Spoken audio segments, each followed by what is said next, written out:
LG 디스플레이에서 직장 생활하다가 뭔가 뜻한 바가 있어 네. 까지는 아니고요. 네.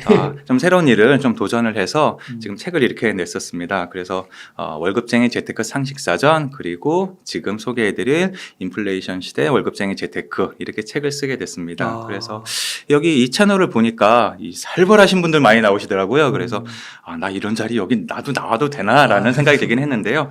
예, 불러주셔서 영광입니다. 이거 상식사전은 거의 예. 한 30만 부 팔리지 않으셨나요? 그러니까 60만 부 얘기까지는 들었었는데요. 60만 부. 예, 그 다음에는 뭐 알아서 뭐 이렇게 와. 잘 되겠지 뭐 생각하고 있습니다. 그러니까요. 그러면 엄청나신 건데요. 초대형 베스트셀러잖아요. 좀 부끄러운 이야기긴 합니다만 좀 쉽게 풀어준다라는 게 이 독자들의 어떤 사랑을 잘 받았던 것 같습니다. 그래서 이번에는 예. 인플레이션 시대 월급쟁이 재테크라는 책으로 이 자리를 이제 와주셨는데요. 그러면 한번 주식부터 한번 여쭤보겠습니다. 예. 책에서 인플레이션 시대의 주식에 대해서 말씀해 주셨는데 저희가 뭐 인플레이션 시대에서 꼭 알아야 될 그런 것들이 좀 있을까요? 항상 많이 받는 질문인데요. 뭐 지금 들어가도 될까요? 라고 하는 것들. 그러니까 제가 책을 쓴 게 한 15년 정도 전이거든요. 그때부터 지금까지 쭉 이제 받아왔던 질문들입니다. 그래서 생각해 보시면은 이런 점을 좀 아실 수가 있을 텐데요. 얼마 전까지는 금리가 비교적 낮은 이제 저금리 이제 상황 아니었습니까? 그때도 좋은 주식과 나쁜 주식은 분명히 있었습니다. 그럼 이게 금리가 오른 지금 인플레이션 상황에서도 크게 다르냐? 그렇지는 않습니다. 그래서 이 주식을 해도 될까 안 될까의 문제에 있어서는 지금도 얼마든지 좋은 주식은 많이 있습니다. 그리고 나쁜 주식도 얼마든지 있습니다. 이렇게 좀 보시면 좋으실 것 같습니다. 네. 근데 이제 최근에 약간 네. 그 물가 지수 네. 발표되면서 네. 막 빅스텝 얘기도 나오고 예. 물가 잘 안 잡힌다 해서 조금 분위기가 좀 이상해지는 것 같기도 하더라고요. 예, 이런 맞습니다. 부분은 좀 어떠세요? 이렇게 보시면 되겠습니다. 그러니까 우리나라 한국은행도 그렇고 좀 미국 연방준비은행도 그렇고 얘들아 우리의 물가 목표는 연간 2% 상승이야. 딱 명시를 해놨거든요. 그래서 물가가 이 기준에서 더 많이 오른다라고 하면은 그래? 금리 올리지 뭐가 되는 겁니다. 그래서 지금 힘들다라고 하는 얘기들이 앞으로도 계속 그러니까 뉴스에서 자 극단적으로 인플레이션이 그 물가 상승이 2%에 그쳤습니다라고 하기 전까지는 계속 이제 뭐 금리가 오른다, 뭐 부담 많아진다 하는 얘기들 그런 뉴스들은 계속 반복될 것으로 이제 보시면 되겠습니다. 그러니까 인플레이션이 이제 두 가지 종류가 있잖아요. 하나는 사람들이 돈을 잘 벌어서 이렇게 수요가 많아져서 발생하는 인플레이션이 있고 또 하나는 이 공급의 비용이 많아져서 그러니까 물가가 올라서 예를 들어서 뭐 석유값이 올랐네, 뭐 난방비 올랐네 하는 것들 때문인데 사실 사람들의 소득이 높아지는 수요가 견인하는 인플레이션의 경우에는 돈이 조금 여유가 생겼으니까 조금 더 비싼 거 살 수 있다라고 하는 일종의 착한 인플레이션이다라고 볼 수가 있는데요. 지금 상황을 그와는 정반대인 겁니다. 비용이 그렇게 오르는 거잖아요. 그래서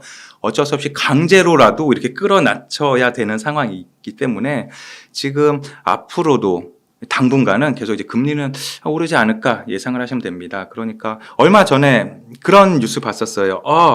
미국에서 물가 상승률을 이렇게 봤더니 원래는 한 7% 정도 오를 줄 알았는데 6%에서 그쳤다. 야, 이제 물가가 내려간다는 얘기구나. 막 이제 박수 치면서 이제 주가 막 오르고 그랬었잖아요. 그런데 학교 다닐 때 요새는 체벌이 없지만 옛날에 이제 선생님한테 몽둥이 맞을 때 10대 맞을 거 5대 맞으면은 5대만 맞아서 너무 다행이야. 이런 생각이 들었습니다. 그러니까 지금 투자의 입장에서도 이제 그런 어떤 심리가 이제 반영된 결과라고도 볼 수가 있는데요. 사실 조금 암울한 말씀을 드리자면 이제 시작이야. 아직 시작 안 했어. 라고 이제 보실 수가 있습니다. 왜냐하면, 그러니까 목표가 2%라고 딱 정해진 거, 명시돼 있는 것 자체는 그 목표를 맞추기 위해서 어쩔 수 없이 금리가, 자, 지금 기준으로 보면은 미국은 뭐 5% 조금 안 되는 수준인데, 우리나라 한국은행은 3월 말 기준에서 뭐 3.5%에 그치고 있다. 미국보다 조금 이제 금리가, 오히려 기준금리가 낮은 상황이거든요. 그러면 정상적인 상황은 아닌 상황이기 때문에, 그래서 이제 한국의 금리도 지금 오르지 않을까. 라고 이제 예상을 해볼 수가 있습니다. 그런데 언제까지 오르냐? 그 미국에서 그 인플레이션 상승이 2%대로 진입했습니다. 축하해 주세요라고 하기 전까지는 암울한 뉴스는 계속 될 것 같습니다. 그래서 설마 무슨 기준금리가 뭐 10% 가겠어? 뭐 이런 생각을 하실 수도 있습니다. 그러니까 지금까지의 경험에 의하면은 그건 말이 안 되는 일이잖아요. 너무 높은 거잖아요. 그런데 80년대 초에 미국이 뭐 그 물가 너무 높다라고 하니까 기준금리 한 20%까지 올리고 너무 과감해요. 예, 미국 그 형님들 있잖아요. 이분들 너무 살벌해가지고 그런 일도 최악의 경우에는 발생할 수 있다. 그래서 지금 대출 금리 보니까 그러니까 이 녹화하는 오늘 기준에서 대략 5%에서 7% 정도 이제 대출 금리 이렇게 뭐 부동산 이렇게 나오더라고요. 그런데 이거 최악의 상황에는 일단 10%는 기본 깔고 갈 수도 있다라고 하는 거를 미리 감안을 하셔야 되겠습니다. 그러니까요. 이게 지금 말씀하신 게 좀 와닿는 게요. 2022년도에 작년만 해도 자꾸 중간에 이제 시장 반등할 거다, 다시 상승할 거다 했는데 그게 1년, 2년 거의 가까이 이렇게 막 되니까 너무 힘들더라고요. 맞습니다. 지금 말씀하신 거 있잖아요. 네. 심리학에서 나오는 거 하나 있어요. 네. 스탁데일 패러독스라고 하는데요. 네. 그러니까 이 미군 장교였던 스탁데일이라는 사람이 이 베트남에 포로로 잡혔습니다. 그래서 8년 동안 포로 생활을 하는 거예요.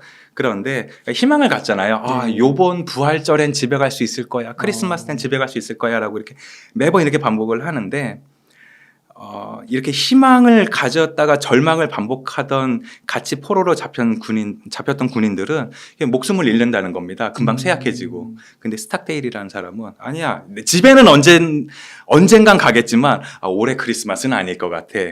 라고 이렇게 계속 그러니까 냉정하게 상황을 파악하고 마음의 준비를 했었던 사람은 무사 귀환을 했었다라고 하는 게 그래서 보통 생각하기에는 희망을 가지세요, 힘내세요 하면은 뭔가 더 업 될 것 같잖아요. 그런데 그렇지 않고 오히려 냉정하게 접근하는 거. 그래서 지금 이 말씀하셨던 바와 같이 요번에 미국 그 물가가 7% 오를 줄 알았는데 6%만 올랐다. 이거는 좋은 신호야라고 했었던 분들은 실망이 계속 누적해서 쌓이는 거고 그래서 저처럼 일단 10%는 깔고 갈 거야 라고 생각을 하시게 되면은 뭐 7, 8%가 되면은 그 예상에 세게 맞을 줄 알았는데 약하게 맞았네 이렇게 좀 접근할 수도 있겠습니다.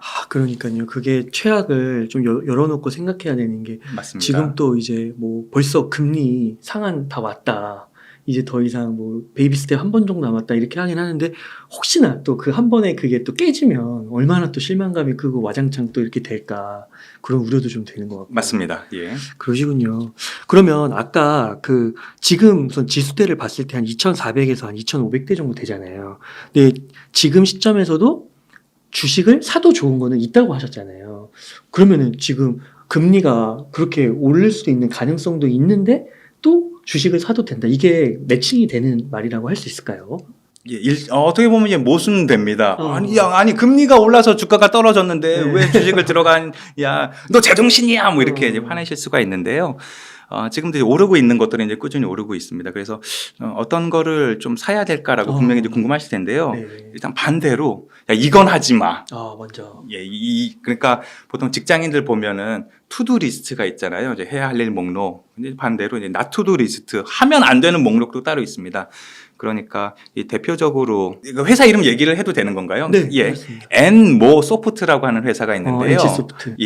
거기가 아니 그 린저씨들이라고 하는 사람들의 어떤 영혼까지 다 이제 빨아들여서 막 그러니까 과금 체계가 그러니까 어쨌든 영혼까지 다 마르게 하는 그런 정도잖아요. 그래서 거기서 뭐 좀 대접 좀 받으려면은 뭐 3억을 썼다, 5억을 썼다 뭐 이런 식입니다. 그런데 이 고객이 이제 고갈되고 있어요, 거기가. 그러니까 더 이상 이제 린저씨들이 이제 지금 젊은 세대 20, 30대가 그 게임에 계속 이제 들어와 줘야 이게 계속 유지가 될 수가 있는 구조인데 이제 그렇지 못하고 있거든요. 그렇기 때문에 이 지나친 과금을 했던 엔모 소프트라는 게임 회사는 좀 피하시면 좋으실 것 같고요. 그리고 제가 책에서 이야기하는 것 중에 하나는 이제 엔터 회사들 있습니다. 이게 뭐 가수들, 연예인들 하는 회사들 있잖아요.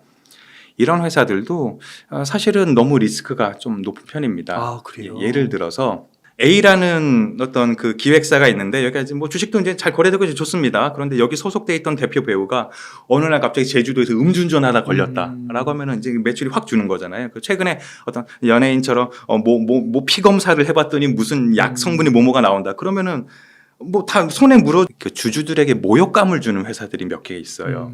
그러니까 경영진이 주식을 처분하는 회사들이 이렇게 있습니다. 카모로 시작하는 그런 회사가 좀 대표적인데요. 아니 뭐 상장해놓고 장사 좀 잘하라고 이렇게 좀 세팅을 해놨더니 좀 오른 것 같으니까 거기 그 대표이사를 비롯해서 주요 임원들이 그동안 수고 많으셨습니다. 안녕히 계세요 여러분 이러면서 이제 주식을 다 판단 말입니다.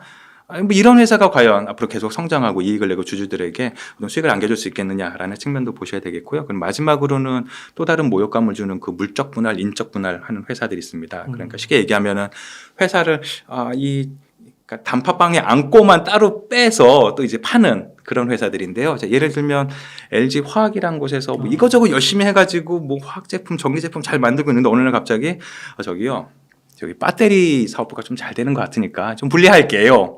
그러니까 자동차에서 엔진 빼고 자동차를 팔겠다고 하는 그런 상황인 거였거든요. 그래서 이렇게 이 주주들의 어떤 기대를 무너뜨리는 몇 가지 이렇게 그 종목들이 있는 회사를 제외하고는 대부분 다른 회사는 특별히 그러니까 뭐 경영진이 뭐 윤리적인 문제가 있다라거나 시장을 역행한다라고 하는 문제가 없는 이상은 이렇게 뭐 사석에 묻어두면은 특별히 이제 문제는 없을 것 같고 그 중에서도 요새 그 일종의 트렌드가 뭐 몇 가지 이렇게 있잖아요. 이제 그런 것들 이렇게 약간 잘 이렇게 접근하시면은 일단 위험한 거는 다 피한다. 밤에 잘 때 두 다리를 쭉 일단 뻗으실 수 있을 거다 정도는 보실 수가 있겠습니다. 그러니까 지금 그 전체적으로라기보다는 우선은 주가가 싼 네. 측면은 있기 때문에 이런 것들 뭐 아까 과금을 과다하게 하다거나 게임주죠. 그리고 엔터 같은 그리고 또 주주 기대를 좀 무너뜨리는 맞습니다. 물적 분할 이런 것들을 좀 피하면 싸기 때문에 그런 주식들을 지금 좀 묻어놓으면 좋은 날이 왔을 때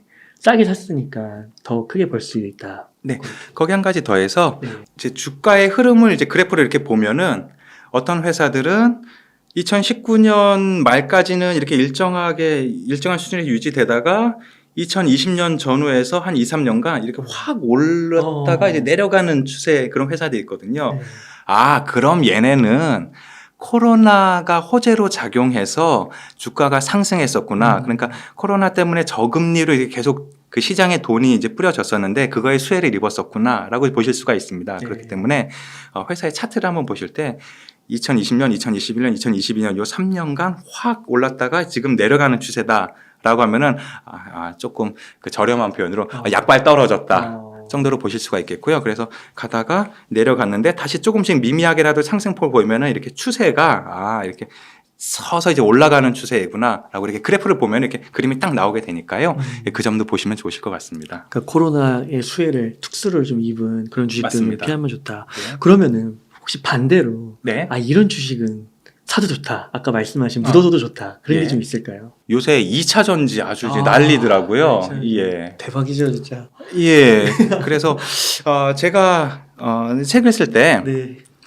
이 우리나라에서 처음 출시했던 액티브 ETF들 이렇게 리스트랑 그 종목들 이렇게 봤었거든요. 그러니까 2차 전지 이제 관련 주들이 되게 많더라고요. 그래서 뭐 많이들 아실 겁니다. 뭐 대표적으로 뭐 포스코 케미칼, 뭐 에코프로 BM, 뭐 삼성 SDI 이렇게 등등이 있는데요. 그래서 2차 전지를 이제 테마로 갖고 있다, 아니면 2차 전지에 관련돼 있다, 뭐 음극재를 만든다, 양극재를 만든다, 뭐 이런 회사들 있잖아요. 이런 회사들은 앞으로 지금 비싼데 떨어지지 않을까라고 생각하시는 거가 무색하게 앞으로도 계속 상승 가능성이 있을 겁니다. 그렇게 보세요. 왜냐하면 지금 전기차의 어떤 보급률이라든가 사람들이 구매를 망설이는 게 결국에는 이 배터리의 안정성이라든가 아니면 충전소의 어떤 그 보급 뭐 비율이라든가 이런 것들이 아직까지 걸림돌로 작용하고 있지 않습니까? 그런데 전 세계 이렇게 되돌아봤을 때 야, 전기차 하지 마라고 하는 나라는 없습니다. 보니까 뭐 환경을 생각하고 뭐 그래서 앞으로도 지금의 2차 전지는 계속 이제 성장 이제 가능성이 높다라고 볼 수가 있겠고요. 그리고 어떤 그 섹터라든가 이런 어떤 산업 분야의 측면에서 봤을 때 그 인플레이션이다라고 하는 어떤 지금의 어떤 주식의 악재를 벗어날 수 있는 또 다른 영역은 뭐 헬스케어 정도가 이제 될 것 같습니다. 왜냐하면 이 인구 구성을 보면은 우리나라를 비롯해서 대부분의 선진국들이 이 젊은 층은 줄어들고 이 중장년층이 늘어나는 거 아니겠습니까? 그러면은 이 의료비가 많이 들어갈 수밖에 없습니다. 그리고 얼마 전에 뉴스를 보니까 뭐 젊어지는 약이 뭐 개발된다고 그래요? 몇억 원이긴 하지만 뭐 젊어진다고 하는 약이 있습니다. 그래서 만약에 그런 약이 나온다면 저도 아우 저거 한번은 맞아보고 싶다 이라는 어떤 수요가 분명히 있을 것 같아요. 그러니까 어떤 그 헬스케어에 대한 것 그리고 더해서 이제 바이오에 대한 것들은 어떤 앞으로 어떤 성장 가능성이 지금보다 더 높은 그런 상황이라고 보실 수가 있겠습니다. 혹시 그 추천까지는 아니더라도 예. 혹시 눈여겨보시는 2차 전지나 헬스케어 기업들이 좀 있으세요? 그러니까 2차 전지를 보면은 방금 말씀드렸던 바와 같습니다. 포스코 케미칼 그리고 뭐 에코프로비엠 소재 쪽. 뭐 그 두 개가 가장 핵심이고 인지도 측면에서 그리고 어떤 투자 측면에서도 굉장히 좀 지금 가격에 비해서도 앞으로 이제 더 오르지 않을까라고 이렇게 예상을 해볼 수가 있겠고요. 그래서 결국에는 맨 처음에 전기 자동차 도입할 때 테슬라 주가 보면 한참 이렇게 밑돌다가 이제 쭉쭉 올라간 네, 시절이 있지 맞아요. 않았습니까? 그런데 그 쭉쭉 올라갈 때 사람들은 이제 안 오를 거야 이제 생각을 했었는데. 그러니까 어떤 한계가 보이고 시장 점유율 측면에서 얘네가 경쟁력이 떨어지지 않을까 또는 그 테슬라로 대표되는 그 CEO가 앨런 머스크 그 아저씨가 사실 엄청난 천재잖아요. 근데 그분이 요새는 관심사가 이제 자동차에서 사람을 좀 화성으로 보내보자. 라고 하는 걸로 옮겨갔기 때문에 테슬라가 어떤 성장 동력이 좀 떨어지는 감이 있거든요. 그래서 그걸 이렇게 2차 전지에 대입해서 놓고 보면은 2차 전지도 아직까지 뭐 규격을 어떻게 하냐, 뭐 원통으로 만들까, 뭐 깍으로 만들까, 뭐 소재는 몰라까 이런 것들이 아직까지 계속 이제 진행되고 있는 상황이기 때문에 어떤 그 시장의 포화 또는 한계점이 아직까지는 보이고 있지 않습니다. 그렇기 때문에 이런 2차 전지 관련 아까 말씀드렸던 그런 회사들의 경우에는 앞으로도 예 그러니까 성장주의 특징이잖아요. 지금 너무 비싸. 야, 이거 못 사겠어라고 해도 이게 또 쭉쭉 올라갑니다. 그렇기 때문에 어떤 그 인플레이션 이상의 어떤 성과를 얻을 수 있는 좋은 종목이라고 이제 판단하고 있습니다. 그 테슬라의 초입이라고 예. 좀 보시는 거군요. 결국에 전기 자동차가 그 어떤 모델이 되는 거죠. 이 배터리 관련해서는요. 예. 그렇게 보시는 거군요. 혹시 헬스케어도 좀 보시는 게 있으시나요? 헬스케어요? 근데 그 헬스케어나 바이오는 이게 복불복이 너무 심해. 예, 그러니까 2차 전지의 경우에는 자동차는 당연히 배터리 들어가잖아가 되는데요. 이 바이오의 경우에는 이 신약이 성공할까 안 할까 이건 알 수가 없기 때문에 만약에 투자 접근을 하게 된다면은 어느 회사가 뭘 한대더라 이건 남은 대박이라더라라고 하는 것보다는 어떤 그 섹터에 투자하는 ETF 종류를 있잖아요. 거기를 좀 잘 찾아보셔서 하시면 좋으실 것 같습니다. 네. 그러면은 이제 국민주에 대해서 좀 한번 여쭤보겠습니다. 국민주. 예. 그 며칠 전에 또 반도체법 이런 거 미국에서 규제도 나오는데 삼성전자, SK 하이닉스 예. 우리나라에 어떻게 보면은 요즘은 이제 2차 전지로 많은 관심이 가고 있는 것 같은데 사랑이 식었죠. 예, 사랑이 식었죠. 예. 그래도 이제 중추산업 중에 하나는 반도체잖아요. 예. 좀 어떻게 보세요? 예, 저는 전망이 아주 밝다고 이제 보고 있습니다. 그러세요? 예. 이유를 이제 말씀드릴게요. 이 앞으로 우리가 지금 새롭게 맞이하는 기술들, 요새 보면 챗GPT 아주 뭐 난리잖아요. 예, 그런 거 아니면 더 좋은 컴퓨터를 필요로 하고 더 많은 메모리를 필요로 합니다. 그리고 그에 더해서 다른 기업들, 그러니까 앞으로 뭐 IT 기업들이라고 하는 데가 결국에는 더 빠른 처리 속도, 더 많은 용량, 더 많은 저장 공간이 필요하기 때문에 반도체는 앞으로도 계속 그런 수요는 증가하는 추세에 있을 거다라고 볼 수가 있겠고요. 네. 그렇기 때문에 지금 삼성전자, SK 뭐 이렇게 해서 좀 반도체 좀 수요가 줄지 않았나라고 하는 거는 이렇게 큰 사이클 상에서 조금 좀 슬로우하다라고 하는 어떤 그런 상황이라고 보시면 될 것 같습니다. 그래서 국민주로 이제 사랑받는 어떤 그런 근본적인 이유들이 향후에도 계속 어떤 반도체는 뭐 산업의 쌀로 계속 이용될 거다라고 하는 거 있잖아요. 그래서 그거는 계속 유효합니다. 그런데 요새 사람들이 그러니까 핫하고 힙한 2차 전지 쪽으로 이제 많이 이제 그 눈을 돌려서 그렇지 어떤 그 기본적인 뭐 펀더멘탈이라든가 아니면 앞으로의 어떤 그 전망이라든가 결코 뒤지지가 않기 때문에 또 다시 나오는 표현대로 발 쭉 뻗고 주무시고 싶다라고 하면은 반도체 하시게 되면은 특별히 당신 말 믿고 내가 나 좀 잘못한 것 같아라고 하시는 일은 별로 없을 겁니다. 그 미국에 혹시 독소 조항 같은 것들 예, 그런 거 있잖아요. 야, 여기서 장사 투자 우리 세금 깎아주니까 얼마 이상 벌면 야 니네 회계장부 다 까고 뭐 그런 거 리스트 공개하고 예, 다 공개하고 야 일종의 횡재세라고 불리우는 것이 야 얼마 이상 이익 얻으면은 야 그거 다 토해내인 거잖아요. 그럼에도 불구하고 어떤 그 적정 이익을 벗어난다라고 하는 판단이 드는 그 이익까지는 이렇게 얻을 수 있다라고 하면은 기업에는 매출의 증대, 어떤 이익의 개선 아니겠습니까? 그래서 어떤 이런 제한 사항이 있다라고 해도 그거를 충분히 상쇄시킬 만한 매력은 분명히 있다 볼 수가 있겠습니다. 예를 들어서 이게 만약에 일부 중남미 국가처럼 옛날에 그랬잖아요. 그런데 그러니까 야 석유 시설 이거 국유화해. 이거 야 양키 자본 다 물러가라 뭐 이런 식으로 아예 다른 나라가 투자했던 거를 전면 몰수한다라고 하는 그런 아주 극단적인 어떤 접근이 아니면은 지금 제가 이렇게 그 미국에서 반도체법 하는 거를 들어보면은 이거 나쁘지 않은데 이거 어차피 세금을 감면해 준다는 거 가지고 야 이익이 더 나면 쉐어링하자라는 측면이기 때문에 저는 무리한 거라고는 저는 이제 생각을 이제 안 하고 있습니다. 그렇기 때문에 어떤 기업에 있어서 그렇다면은 거기 미국에 진출했던 그 세제 감면 혜택을 받은 우리 기업들이 뭐 불이익을 받지 않을까라고까지는 아니라고 이렇게 판단하고 있습니다. 또 그렇게 해석할 수가 있겠군요. 그러니까 무조건 부정적으로만 볼 필요는 없고, 얘네 세금 많이 내게 하는데 얘네 큰일 났어. 라기보다는 저 정도까지 얻을 수 있는 거였어. 로 이렇게 어떤 그 관점을 어떻게 보느냐에 따라서 약간 판단이 이제 달라질 수 있다 보시면 됩니다. 그런 것도 좀 생각해 볼 수 있을까요? 이게 이제 결국은 중국을 좀 견제하려고 하는 거잖아요. 예. 목적 중에 하나가. 예. 그러니까 어떻게 보면은 이제 미국을 중심으로 한 질서 속에서 네. 그래도 좀 확고한 그런 자리매김은 뭔가 더 분명하게 할 수 있는 그런 뭐 결정? 그런 것으로 좀 해석할 수도 있을까요? 예, 맞습니다. 보면은 미국에서 화웨이 니네 다 퇴출 뭐 이런 식으로 이제 촉발이 됐었잖아요. 그래서 사실 이제 우리가 쉽게 예측할 수 없는 범위에 미국과 중국의 어떤 경쟁이라는 틀에서 이제 볼 수가 있겠는데요. 사실 결과가 어떻게 될지는 이제 아무도 모릅니다만 우리나라가 힘든 점이 바로 그런 거가 있는 거죠.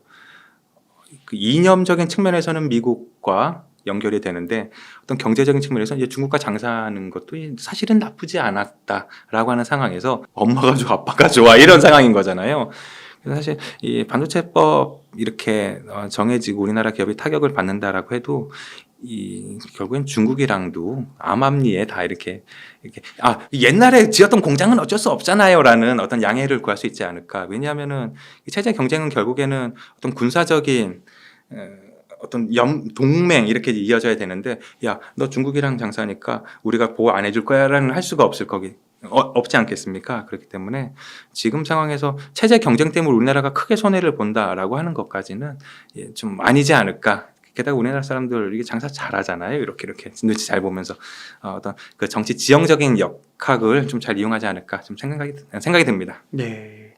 그러면은 플랫폼은 어떠세요? 네이버, 카카오. 네이버, 카카오. 보통 기업이 어떤 플랫폼을 잘 만들어서 성장이 되고 하면 그 서비스에 집중하고 고객 만족에 조금 더 질을 높여야 되는데 이 카카오는 뭐만 했다면 이렇게 분사를 시켜요. 뭐 좀 잘 되는 아이템인 것 같으면은 웬만하면 다 거기가 지금 150개인가 160개인가 계열사가 이렇게 쫙 있잖아요. 그래서 이 카카오의 경우에는 이 플랫폼 기업이긴 하고 굉장히 앞으로 성장 가능성 그리고 사업의 기회는 분명히 많을 테지만 뭐 좀 잘 되려고 하면은 계속 분사를 하는 경향이 있기 때문에 사실 주식 투자의 관점에서 접근해서는 큰 이익을 보긴 좀 어렵지 않을까 좀 생각이 듭니다. 그리고 네이버의 경우에는 여기도 뭐 이거저거 사업을 좀 벌리는 건 많긴 한데 그래도 이게 카카오 정도는 아니기 때문에 만약에 내가 플랫폼 기업을 포트폴리오에 넣고 싶다라고 하시는 경우라면은 카카오보다는 네이버가 조금 더 덜 열받는 그런 결과를 좀 얻으실 수 있지 않을까 생각이 듭니다. 그러니까 네이버도 지금 거의 50% 더 넘게 빠졌더라고요. 카카오도 마찬가지고 정고점 회복은 얼마나 걸릴 것 같으세요? 정고점 회복 그러니까 시점에 대한 것들은 사실은 누구도 이제 알 수가 없다라고 이제 볼 수가 있는데요. 이제 역으로 생각해 보면은 이렇게 살벌한 시기에도 반밖에 안 빠졌어? 라고 이렇게 좋은 면을 좀 볼 수가 있겠습니다. 네. 그런데 여기서 약간 미세한 차이가 있는 게 카카오의 경우에는 내 그럴 줄 알았어. 로 이게 접근이 되는 거고 네이버의 경우에는 그래 그 반밖에 안 빠졌으니까 얘네는 나중에 회복하거나 아니면 이 정도면 선방했어. 나중에 그 투자 환경이 좋아지는 그러니까 금리가 하락하는 시기가 언젠가 오게 되면은 얘는 굉장히 높은 성장을 다시 기록할 것이다. 좀 기대를 해볼 수가 있거든요. 그렇기 때문에 언제 회복하느냐라고 하는 어떤 시점에 대해서는 이 금리 상승이 멈추고 이제 더 이상 이제 금리 상승하지 않고 그동안에 시장의 돈을 이렇게 그 국가가 회수했었는데 요거 다시 풀기 시작하겠습니다라고 하는 시점에서 굉장히 바로 연결이 되지 않을까 예상이 됩니다. 그렇기 때문에 단순하게 수치를 기준으로 보면은 미국에서 기준금리를 저희 3% 밑으로 할게요. 뭐 2% 정도로 한번 해볼게요라고 하면은 굉장한 어떤 상승세를 좀 기대해 볼 수가 있지 않을까 생각이 됩니다. 그러면 저자님께서 보실 때 예. 그 우리나라 국민분들이 가장 많이 갖고 있는 게 반도체, 플랫폼, 2차 전지라고 하더라고요. 맞습니다. 그러면은 이 셋 중에 우선순위를 좀 매긴다면 어떠시겠어요? 우선순위 네. 굉장히 어려운 선택인 네. 것 같습니다. 왜냐면은 각각의 어떤 그 희망과 기대가 다 다르잖아요. 네. 그래서 이렇게 정리해 볼 수 있어요. 대박은 아니지만 그래도 좀 꾸준히 올라가고 회사에서 이렇게 회식하면서 저 이거 샀어요라고 했을 때 옆 사람들이 걱정 안 해주는 주식 그럼 잘한 것 같네라고 하는 어떤 그런 종류의 주식을 그러니까 마음의 안정까지 희망하신다라고 하시는 경우에는 반도체 관련 그러니까 뭐 삼성전자를 비롯한 이런 국민주들이라고 불리는 것들을 선택하시면 좋으실 것 같고요. 아니야, 특히 나 화끈한 거 좋아해. 아니면은 이 테슬라와 같은 기회에 내가 놓치고 싶지 않아. 나는 큰 수익을 얻어서 나중에 나 이거 갖고 유튜브 콘텐츠로 찍을 거야라고 하시는 분이 계시면은 그런 분들은 2차 전지 산업, 꾸준한 성장 그리고 어느 시점에 되면은 굉장히 높은 성장까지 기대해 볼 수가 있기 때문에 저는 말씀해 주신 거, 그러니까 그 중에서 고르라면은 이렇게 그러니까 내가 나를 봤을 때 좀 강심장이냐 아니면 나는 안정적인 걸 좋아하냐에 따라서 선택은 달라질 수 있을 것 같습니다. 그럼 만약 지금 저자님께 한 1억 정도가 있으면 오늘 이렇게 얘기해 주신 거 가운데서 어떻게 좀 운용을 하시겠어요?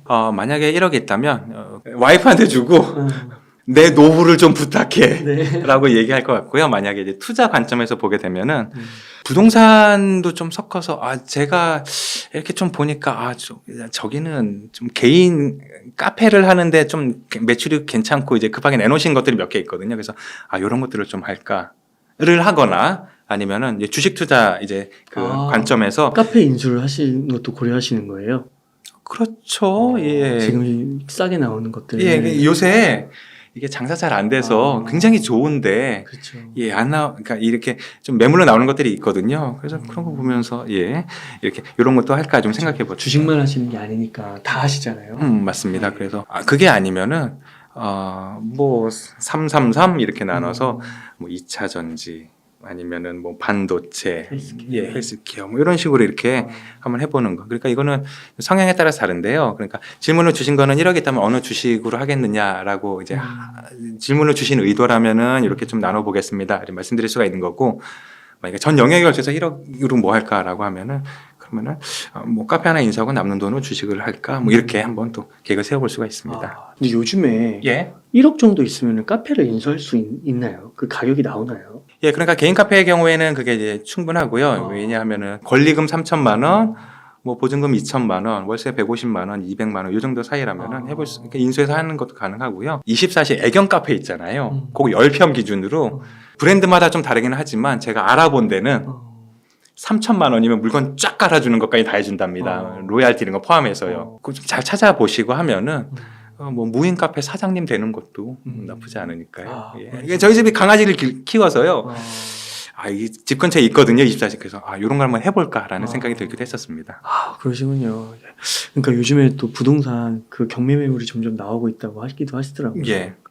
경매 얘기하니까 꼭 말씀드리고 싶은 게 있는데요. 자, 요거 보시는 분들 올해는 경매 웬만하면 들어가지 마세요.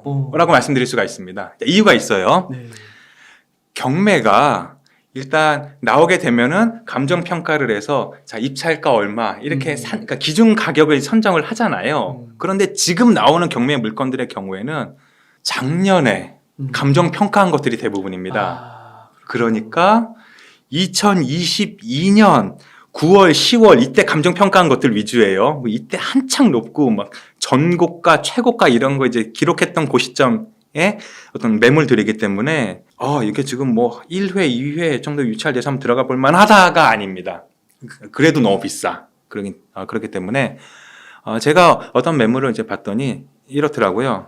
뭐 A라는 아파트가 이제 감정평가 뭐 해서 한 7억 원 정도 나왔어요. 근데 지금 시세는 4억 원이야. 그래서 왜 이 모양이야 봤더니 2021년 12월에 감정평가를 했던 어떤 금액이 지금 이렇게 계속 유찰되고 뭐 이렇게 진행되고 하는 것들입니다. 1년 동안 많이 떨어진 거군요. 맞습니다. 그렇기 때문에 그 경매라는 어떤 그 시스템이 그 좋은 매물을 굉장히 그 합리적인 가격으로 아니면은 좀 저렴하게 느껴지는 가격으로 매입할 수 있는 좋은 기회임에는 분명합니다만 올해는 좀 참아주시고 그래서 만약에 내가 좀 경매를 좀 들어가겠다라고 하시면은 올해가 아닌 내년 그러니까 연도로 따지면 2024년 정도에는 이제 2023년에 이제 감정 평가된 것들이 나올 테니까 이제 낮아진 것들이 일부 반영되지 않겠습니까? 그걸 기준으로 보시면 더 좋지 않을까 생각이 듭니다. 그러면은 그 말씀은 예. 2022년에서 네. 지금까지는 많이 떨어진 거고 네. 내년 경매를 들어가는 거는 떨어진다 해도 그 폭이 그렇게 크진 않을 수 있다는 건가요? 아니면 더 떨어지긴 한다는? 이것도 똑같은 말의 반복이 시작되는 게 이제 시작이야입니다. 그러니까 지금 제가 다른 유튜브 이렇게 그 부동산 하시는 분들 이렇게 저도 이제 공부해야 되니까 이제 보거든요. 그러면은 얼마나 떨어졌는지 굉장히 집중을 하십니다. 네. 예를 들면 뭐 A라는 아파트가 뭐 2019년에는 뭐 5억이었는데 2020년 최고가는 10억입니다. 그런데 그랬던 아파트가 지금 7억이니까 네. 3억 떨어져서 30% 하락했습니다. 이렇게 애들 그래서 뭐 서울 지역에서 하락률 탑 10, 아니면 뭐 경기 지역 뭐 이렇게 하더라고요. 그런데 거기서 이제 사람들이 집중하는 거는 이게 이렇게 높았었는데 이렇게 떨어졌구나거든요. 그런데 새로운 기준을 하나 말씀드리자면은 우리나라 부동산 가격이 본격적으로 상승하고 이렇게 변동성이 심해졌던 시점이 2017년입니다. 그러니까 그래? 그럼 이 아파트가 이제 지금 시세 뭐 최고점에 비해서 얼마 떨어진 건 알겠어 라고 하시면 안 되고요. 2017년 1월에 비해서 이게 오른 거야 내린 거야를 기준으로 하셔야 됩니다. 이런 거죠. 5억이었던 아파트 2017년에 올라서 10억이 됐습니다. 네. 근데 떨어져서 7억이 됐어요. 그러면은 10억대 최고점 비교해서 3억 떨어졌으니까 30% 하락했습니다. 라고 하면은 많이 떨어졌네. 가 되는데요. 그렇죠. 2017년에 5억이었잖아요. 그럼 5억에서 7억 된 거예요. 이렇게 선을 그어보면.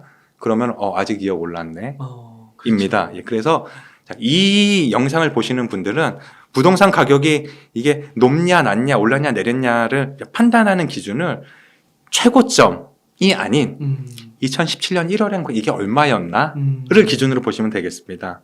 그래서 어떤 채널 한 분은 딱 이렇게 하시더라고요. 그러니까 지금 얼마 떨어졌는데 사실 2017년에 비하면 올랐습니다, 내렸습니다. 뭐 이렇게 얘기를 하는데 그런 식으로 이 자기의 기준점을 그러니까 2017년 1월 이때로 보시면 되겠습니다. 그래서 만약에 집을 사고 싶다, 정말 필요해서 사시는 경우가 있을 거예요. 그러면은 그 아파트 가격을 이게 2017년 1월에 3억이었는데 7억까지 올랐어. 근데 지금 5억 됐어. 그래서 지금 매도자 입장에서는 내가 이거 옛날보다 2억 싸게 판다라는 생각을 하지 않겠습니까? 하지만 매수하는 입장에서는 이거 옛날에 3억이었으니까 부동산 사장님한테 가서 이거 3억이면 사겠다고 좀 전해주세요라고 한번 던져볼 수는 있습니다. 2017년 가격을 기준. 2017년 1월 가격으로요. 예, 그렇게 보시는 거예요? 맞습니다. 와, 그거는 뭐 약간 그러면 너무 많이 올랐다라는 건가요? 예, 그러니까 이 부동산 그래프를 이제 보시게 되면은 대부분 비슷하게 발견되는 현상이 2017년 1월까지는 큰 변동이 없이 아주 미세한 폭으로 이렇게 올랐었습니다. 왜냐하면 그때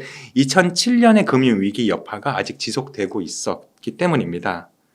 그런데 그 이후에 부동산 가격이 이렇게 출렁출렁이면서 점점 올라가는 출렁이는 모습을 보이고 있거든요.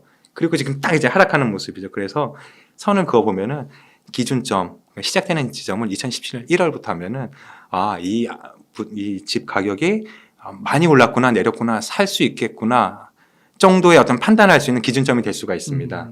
그러니까 지금 뉴스에서 나오는 것들 보면은 강남 부동산이 뭐 10억 떨어졌어 맞아요. 뭐 이렇게 얘기하잖아요. 근데 그게 2017년부터 20억이 올랐다. 근데 지금 10억 떨어졌다라고 하면은 그거 기준으로 보면은 10억 아직 오른 거예요. 더 떨어질 여지가 있는 겁니다. 그래서 지금 부동산을 갖고 계신 분들의 경우에는 계속 이제 하락할 거라는 걸 염두에 두셔야 되겠습니다. 그러면 지금 뉴스에서 막 일시적 반등 네. 뭐 그게 일시적 반등이냐 아니냐 이런 거 예. 갖고 논란이 좀 있는 것 같더라고요. 맞습니다. 그래서 뭐한 1, 2억씩 또 오르기도 하고요. 예, 예. 그런 거는 바닥이 좀 나왔다라고 볼 수는 없는 건가요? 일단 결론부터 말씀드리자면은 바닥이 아니고 예. 이제 시작인 상황입니다. 왜냐하면 이 사람들의 그 심리랑 관련이 있는데요. 정부에서 뭔가 대책을 발표했다. 그러면은 여기 좀 풀어준다고 하니까 좀 괜찮아질 거야, 오를 거야, 뭐 이렇게. 그러니까 얼마 전에 반등하는 시점에 보면 뭐 1기 신도시 재건축 확 풀어줄게, 뭐 이런 내용이 핵심이었거든요. 그러니까 우리 좋아진대, 뭐 이렇게 오른데 였습니다. 그런데 이게 오를 거라고 생각해서 사람들이 이제 매수를 하고 거기서 다시 이렇게 상승세가 유지돼야 이제 이렇게 올라갈 수 있는 건데. 반짝했다가 어이구 아직 아닌가 보다라고 하는 어떤 그 기대감을 접은 그 매수자들이 아주 우위에 있는 상황이거든요. 그렇기 때문에 가격은 더 하락할 거고, 그리고 일부 단지는 아직 매매가 많이 이루어지지 않아서 낮아진 시세가 적용 안 되는 일부 단지들도 있습니다. 소규모 단지들이. 그래서 이런 단지들도 낮은 가격에서 한번 거래가 되면 그게 기준점이 돼서 계속 이렇게 하락할 거기 때문에 지금 일시적인 반등을 했다라고 했을 때 현명한 어떤 소유자들은 지금 기회가 왔다. 지금 좀 빼주는 식으로 해서 좀 빨리 매도 처분하는 게 낫겠다라고 하셨던 분들은 현명하신 분들이고, 왔어 드디어 반등이 왔어라고 하셨던 분들은 앞으로 조금 더 하락이 지속되다가 다시 뭔가 정부에서 발표해서 또 살짝 미미하게 반등하는 시점이 언젠가 또 있을 거거든요. 그럼 그때 매도 처분하시면은 그 이후의 하락세를 그렇구나. 견뎌내실 수가 있을 겁니다. 그러니까 그 2008년 이후에도 네. 이게 2013년까지 하락을 할 때 네. 그냥 주구장창 떨어진 게 아니라 네. 중간에 한번 이렇게 살짝 올라오긴 하더라고요. 예, 몇 번씩 이렇게 정부에서 대책을 발표할 때 그랬었고요. 그리고 2007년에 그 금융위기 이후에 그 후유증이 굉장히 길었습니다. 그래서 이건 또 굉장히 아이러니한 말씀을 하나 드리자면, 이게 집값이 오르지 않았기 때문에 집값이 올랐던 말도 안 되는 상황이 펼쳐졌습니다. 2014년부터 미미하게요. 네. 내용은 이렇습니다. 집값이 오를 것 같지는 않아. 그런 사람들은 집을 왜 사? 전세로 들어가지. 전세만 이렇게 수요가 몰리니까 전세 가격이 올라갑니다. 매매 가격이 밀어내는 거죠. 그러니까 전세 가격 올라서 매매 가격이 올랐으니까 사람들이 이제 가격이 오르나 보다. 이제 매입을 또 이제 하기 시작합니다. 그래서 앞으로 이제 어떤 그 부동산 가격 반등 신호가 뭐냐라고 했을 때 가장 핵심적인 게 금리에 더해서 이제 전세 가격, 요 두 가지 기준을 놓고 보시면은 크게 잘못 판단하실 일은 없을 겁니다. 왜냐하면은 이 결국에는 이 거주의 가치, 그리고 지금 이 아파트 단지 또는 이 지역이 어느 정도의 가치를 지니고 있는가라고 하는 거는 사실은 전세 가격이 아주 적나라하게 표현해 주고 있는 거거든요. 거의 실시간으로 표현해 준다라고 정확하게 이게 표현해 주고 있다는 걸 알 수가 있습니다. 그런데 전세 가격도 기준점이 있어요. 2019년 말을 또 기준으로 해야 됩니다. 왜냐하면 2020년 6월 30날 임대차 3법이 시행이 되면서 이 전세 투자 개념이 들어가기 시작했거든요. 앞으로 무조건 새 들어오는 사람한테 4년을 보장해 줘야 된다라고 하니까 기존에 2년씩 하니까 그냥 조금 몰리고 뭐 플러스 마이너스가 있었는데, 그때는 2020년 그 당시에는 야 이거 앞으로 4년 동안 못 받는데, 그러니까 4년 오를 거 한꺼번에 반영을 하자. 그렇구나. 그러니까 돼서 전세에 원래는 실거주의 어떤 가격만, 가치만 반영이 돼야 되는데 투자 개념까지 들어와서 전세 가격이 투자 어떤 개념 들어가서 플러스가 됐죠. 그럼 매매 가격은 여기 더 더해서, 그러니까 이게 상호 영향을 끼치면서 이제 그 집값이 오른 어떤 측면이 있습니다. 그래서 이 전세 가격의 흐름을 봤을 때 2020년 1월 기준으로 해서 그때부터 확 올랐다라고 하면은 전세 가격도 떨어지겠구나. 그래서 이 정도 말씀드릴 수가 있겠네요. 지금 전세 가격 이제 하락해서 그렇다면은 역전세 이제 상황 발생하고 있는 곳 있잖아요. 그래서 이런 데는 이 옮기시는 게 굉장히 현명할 수가 있습니다. 왜냐하면 지금 계속 뭐 2년 더 할게요. 뭐 집주인이 이제 사정하잖아요. 뭐 조금 더 줄게 이렇게. 그러면은 지금 그렇게 사정하는 집주인이 과연 2년이 더 지났을 때 또 전세금 온전히 돌려줄 수 있을 것이냐. 어떤 상한 능력의 어떤 그 의문점이 생기기 때문에 몇 억이니까 그거를 2년 안에 모으기가 쉽지는 않을 것 같은데요. 맞습니다. 그러니까 좀 느낌이 쎄하다라고 싶은 그런 주인들이 있거든요. 그런 경우에는 미련 없이 그냥 전세 옮기시는 게 좋은 판단일 수가 있겠습니다. 그렇군요. 네. 그 판단 기준을 두 가지, 금리랑 전세가를 말씀해 주셨는데 금리 부분은 이게 금리가 낮아진다는 건가요? 아니면은 어떻게 금리로 판단을 한다는 건가요? 예, 이렇게 보시면 되겠습니다. 지난 20년간의 어떤 한국은행 기준 금리와 집값의 흐름을 놓고 봤더니 2.5% 내외 3%요 구간이 들어서면은 조금씩 이제 오르기 시작합니다. 그러니까 집값이 언제 오를까라고 이제 만약에 금리를 기준으로 판단하게 된다면은 한국은행 기준 금리가 2.5%에서 3% 내가 되면 그때는 이제 반등의 어떤 시작점이다 이렇게 볼 수가 있겠습니다. 2022년 보니까 기준금리가 2.5% 3%에도 떨어지던데 그건 왜 그래?라고 분명히 의문점을 가지실 수가 있는데요. 그거는 앞으로 계속 오르리라는 어떤 예상이 반영되어 있었기 때문에 실제로 이제 대출 금리라든가 이런 것들이 그 예상분을 다 반영을 해서 이제 올라갔었잖아요. 그러니까 부담이 많아질 수밖에 없었고 앞으로는 사람의 그 심리가 묘한 게 7% 익숙해져 있다가 4%, 3% 되면 금리 낮아졌네. 이렇게 한번 말 그대로 해볼 만한 어떤 구간에 들어서기 때문에 어떤 상승의 여력이 발생하기 시작합니다. 그렇기 때문에 이 한국은행 기준금리를 놓고 본다라고 하면 2.5%에 들어섰다 그러면은 자 이제 시작. 이렇게 한번 판단해 보실 수가 있겠습니다. 그러면은 지금은 3.5고 네, 한 3.75까지도 예상을 하더라고요.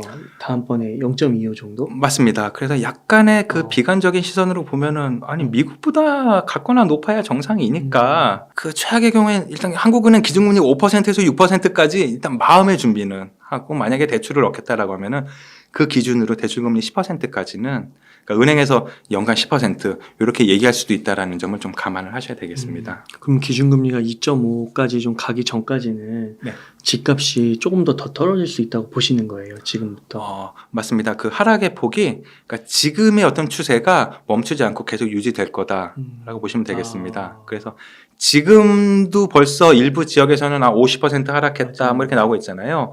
근데 거기서 추가적인 20-30%의 더 나올 수 하락까지도 있어요? 와. 나올 수가 있는 상황인 겁니다. 그래서 아까 말씀해 주신 2017년 기준도 보고 네. 이 금리도 보고 맞습니다. 그러면 아까 전세가를 말씀해 주신 게 이게 전세가가 올라오면서 이 매매가를 밀어 올린다고 하셨잖아요. 맞습니다. 근데 예. 지금 이게 많이 벌어져 있잖아요. 네.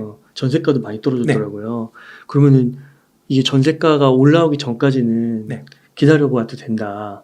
그렇게도 말할 수 있어요. 예, 맞습니다. 그러니까 이 전세 가격의 흐름이 전세, 그러니까 역전세, 깡통 전세 이런 것들이 이제 없는 시점, 그러니까 이런 뉴스가 더 이상 안 나오는 것 같다. 전세 그래프를 이렇게 보니까 이제 여기가 지금 하락점이 확실히 딱 눈에 보인다라고 하면은 근데 이제 전세가 조금씩 이제 플러스 될 어떤 그런 가능성이 높아진다라고 보시면 되겠고요. 그리고 이거는 경험에 의한 하나를 말씀드리자면. 아파트 가격이 언제 오를까요? 라고 하는 거는 시청각 자료가 있어요. 그러니까 가끔 뉴스에서 이런 뉴스 나옵니다. A라는 아파트 단지에 어떤 사람은 처음에 분양받았던 분들이고 또 어떤 분들은 나중에 할인 분양받은 분들이 있습니다. 그런데 이 원래 처음에 분양받았던 분들이 열이 확 받은 거예요. 할인 분양 이 사람들 인정 못해. 그렇죠. 예. 그래서 과격하지만 그 아파트 입구에 차 대놓고 막 바리케이트 치고 막 뛰두르고 막 검문 검색하거든요. 저기 몇 단지 계약하신 분이에요? 뭐 몇 호이세요? 이렇게 못 들어오게 하는 거예요. 예, 그런 장면이 혹시 뉴스에 보인다라고 하면은 이제 오를 때 다 됐다라고 보시면 됩니다. 왜냐하면은 그러한 모습들 그러니까 이 할인 분양에 불만을 가진 기존 그 수분양자들이 이렇게 경계 근무를 서는 때가 진짜 하락세 끝물이거든요. 그렇기 때문에 이런 모습이 보인다라고 하면은 자 들어가자 뭐 이렇게 오를 준비 됐다 이렇게 한번 보시는 것도 어떤 그 경험에 의해서는 그것도 예상해 볼 수가 있습니다. 그러시군요. 그러면 앞으로 네. 미분양도 막 75,000이고 꾸준히 증가하고 있습니다. 예, 더 올라갈 거라고 보시는 거세요? 맞습니다. 예. 그리고 막 뭐 PF 막 대출 이런 것도 뭐 위기 터진다 그런 것도 똑같이 나오고 막 재현되고 그렇게 똑같이 보시는 거예요? 맞습니다. 그러니까 어떤 거시 경제 측면에서 보면은 어떤 건설사들이 이렇게 뭔가 이제 사업을 진행을 해서 이익을 얻을 수 있을 거라는 확신이 들면은 무리를 해서라도 돈도 끌어오고 뭐 이렇게 짓고 뭐 담보도 다 잡히고 이제 할 텐데요. 지금 보면은 은행에서 지금 아파트 대출 죄송합니다 못 해드리겠습니다 뭐라고 하는 경우도 있는 거고 그리고 건설사들 입장에서도 과연 이익이 날 수 있을까? 얼마 전에 뭐 건설사에서는 그 아파트 단지 재건축 해주겠다고 이제 수주를 이렇게 해서 시작하려고 보니까 그거 안 되겠다. 440억 저희가 일단 착수금 냈었는데요. 죄송합니다. 저희 포기해도 돼요. 뭐 이런 상황이 있었지 않습니까? 맞아요. 그래서 어떤 그 건설사들의 어떤 경기, 그러니까 건설 경기라고 표현하는 분야에 있어서는 좀 하락세가 예상이 된다. 거기에 더해서 자, 이 아파트를 짓기 위한 그 재료값도 이제 많이 오르고, 그리고 그 인건비라고 표현되는 그 크레인 기사님들 요새 어떤 그 준법 투쟁 이런 개념으로 점심시간 확실히 챙겨주세요. 뭐 위험한 거 안 할래요 하는 어떤 그 인건비 상승 요인이 많이 있지 않겠습니까? 그래서 건설 경기 자체는 굉장히 또 하락할 걸로. 그래서 미분양 많아지고 건설사들은 굉장히 자금의 압박을 받고 이런 어떤 뉴스들도 좀 자주 보시게 되지 않을까 싶습니다. 혹시 그러면 뭐 앞으로 몇 년 네. 정도만은 최소한 좀 기다려봐라. 뭐 이런 게 좀 있을 수 있을까요? 있습니다. 그러니까 뭐냐 하면은 네. 제가 444 효과라고 즐겨 네. 이제 부르는 건데요. 네. 이렇습니다. 1994년, 그러니까 끝자리가 4로 끝나는 해에 미국이 기준금리를 이제 올렸었습니다. 그로부터 4년 후인 1998년 우리나라 IMF가 왔어요. 끝자리 4로 끝나는 해에 금리가 오르고 4년에 우리나라 부동산이 큰 폭의 하락을 하고, 한 번이면 그냥 우연입니다. 2004년에 미국이 또 기준금리 올렸어요. 그러니까 그로부터 4년 후 2008년에 미국발 금융위기가 와서 우리나라 부동산 또 대폭 하락했습니다. 그래서 이게 두 번째부터는 이제 패턴이 되는 거잖아요. 2022년에 본격적으로 상승한 거 아니겠습니까? 자, 기존에 보면은 미국이 금리를 올리고 4년 후에 우리나라 부동산이 대폭의 하락을 합니다. 그럼 그게 그대로 옮겨온다라고 이제 가정을 했을 때는 2022년에 금리를 올렸어요. 그럼 큰 폭의 하락은 4년 후에 2026년 전후가 되는 게 이제 어떤 그 패턴을 따라가면 그렇게 됩니다. 그래서 이 상승하는 시점은 2026년을 기준으로 하지 않을까 예상이 됩니다. 왜냐하면은 지금 기준금리 올리는 어떤 그 속도라든가 추세라든가 이게 너무 급하기 때문에 그 충격이 오는 게 4년이 아니라 2, 3년으로 다 이제 끝나고 그 다음에는 어떤 상승의 어떤 가능성이 높아질 거다라고 예상이 되기 때문에 만약에 지금 집을 갖고 계시고 언제 오를까에 대해서 좀 기간이 궁금하시다라고 하면은 2025년 말부터 2026년 사이에 어떤 반등의 기회 아니면 인플레이션이 좀 진정되고 다시 상승할 수 있는 모습들이 많이 이렇게 좀 보이지 않을까 예상이 됩니다. 네. 그럼 지금 2023년이니까 지금부터 이 횟수로 따지면은 단순하게 한 3년 정도 버티시라 이렇게 이제 갖고 계신 분들은 그렇고요. 만약에 사겠다라고 하시는 분은 3년 안에 어떤 마음에 드는 데를 고르시게 되면은 그 이후에 어떤 그 보람을 좀 느끼시지 않을까 생각을 해볼 수가 있습니다. 그때까지 인플레이션의 시대 월급쟁이 재테크를 읽으면서 돈을 열심히 모아야겠네요. 그렇습니다. 예. 그래서 그때 딱 집을 매수하는 걸 고민해보면 좋겠다. 맞습니다. 지금 열심히 모으고. 제목에 있어서 그런 궁금증을 가지실 수가 있습니다. 아니 인플레이션 시대 월급쟁이 재테크 상시사전. 아니 왜 월급쟁이 재테크? 그냥 인플레이션 재테크하면은 되잖아라고 이렇게 궁금증 가질 수가 있는데요. 제가 또 직장 생활도 해봤고 그 직장인들의 애환 뭐 이런 것들을 저도 이제 많이 느꼈었습니다. 그런데 직장 다닌다는 게 좋은 게 자 요번 달엔 좀 잘 안 됐어. 하지만 다음 달엔 또 월급이 나와. 이렇게 어떤 체력을 계속 비축해 줄 수 있게 하는 어떤 역할을 합니다. 그래서 보면은 이 자기 사업을 해서 그 자영업으로 해서 뭐 대박 난다라고 하는 분들 분명히 부러울 수가 있는데요. 그럼에도 직장인이 좀 더 유리하다라고 할 수가 있는 거는 희망을 계속 가질 수가 있기 때문입니다. 좀 잘 안 됐어. 그러면은 다음 달에 들어오는 걸로 어떻게 보충하지 뭐 이렇게 접근이 가능하잖아요. 뭐 연예인들 같은 경우에 마약 한번 걸리면 완전 인생이 끝나는 건데 그렇게 한 방에 맛이 가지는 않는다 월급쟁이는. 자기 관리를 잘하고 정말 쓸데없는 곳에 잘못하지만 않으면은 어느 정도의 그러니까 풍족하게 나 대박 났어는 아니지만 그래도 상승하는 재미는 느낄 수 있도록 해주는 구조이기 때문에 이 직장인분들 특히 이렇게 요즘 같이 인플레이션으로 경제도 어려운 시기에는 사직서 가슴에 품고 있는 거 꾹 참아서 계속 주머니에 간직을 하셨으면 좋겠다라고 하는 말씀을 좀 덧붙이고 싶습니다. 네. 이렇게 해서 인플레이션 시대 월급쟁이 재테크의 우용표 저자님을 모시고 이야기를 나눠봤습니다. 긴 시간 동안 유익한 인사이트 많이 나눠주셔서 감사의 말씀 드립니다. 오늘 고생 많으셨습니다. 고맙습니다.